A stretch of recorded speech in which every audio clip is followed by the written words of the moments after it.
Bonjour à tous et bienvenue dans cette nouvelle vidéo où je vais vous montrer la construction de ce manège pour les sledges. Avant de vous montrer les étapes de sa construction, je dois vous dire que je n'ai malheureusement pas pu le garder dans mon centre équestre car nous avons maintenant depuis cet été un petit chaton très mignon mais qui n'a pas encore appris à faire ses besoins dans sa litière. Ce qui fait qu'un jour il a décidé de les faire dans mon manège. Donc bon, déjà c'était embêtant, mais je me suis dit bon allez c'est pas grave, j'ai quand même pris 2 semaines en gros à faire ce manège.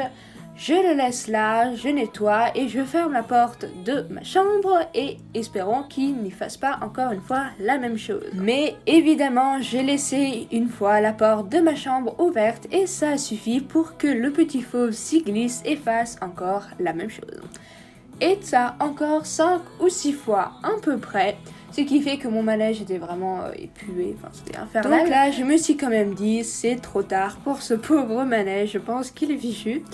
Ce qui fait que je l'ai sorti pour en faire un shooting photo, vous pouvez d'ailleurs voir les résultats à la fin de cette vidéo. Donc il m'a quand même servi, j'ai eu des super photos grâce à lui. Bon évidemment il n'y avait pas de soleil, mais enfin bon on s'y est habitué maintenant. En tout cas, je ne vous retarde pas plus longtemps et on va tout de suite passer à sa construction. J'ai donc pris quelques photos du processus et je vous les expliquerai.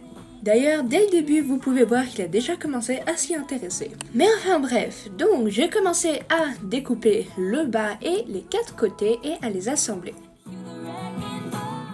Ensuite, j'ai peint tout l'intérieur en blanc. Ensuite, j'ai commencé à faire une bordure sur tout le long du bâtiment ainsi qu'autour de la porte.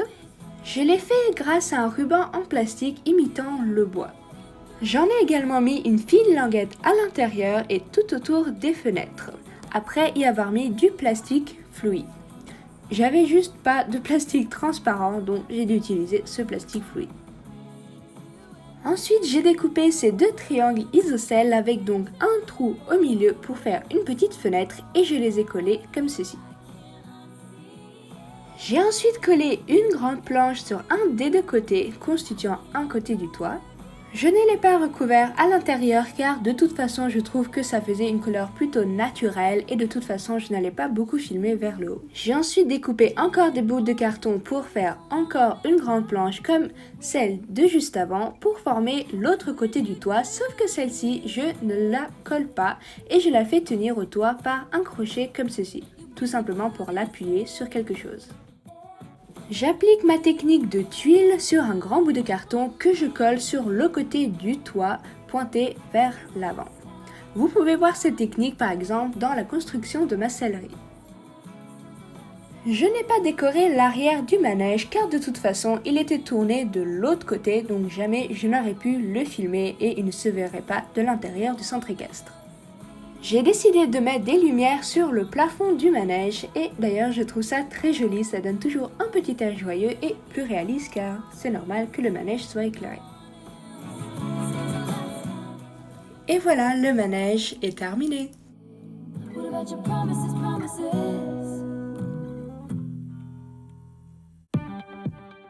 N'hésitez pas à me dire dans les commentaires quelle vidéo vous voudriez que je tourne, quel tuto ou même autre chose.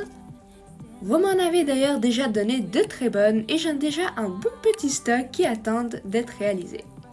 N'hésitez pas non plus à voir mon Instagram où je poste diverses choses, diverses créations, que ce soit des sledges, des dessins ou encore pour d'autres figurines.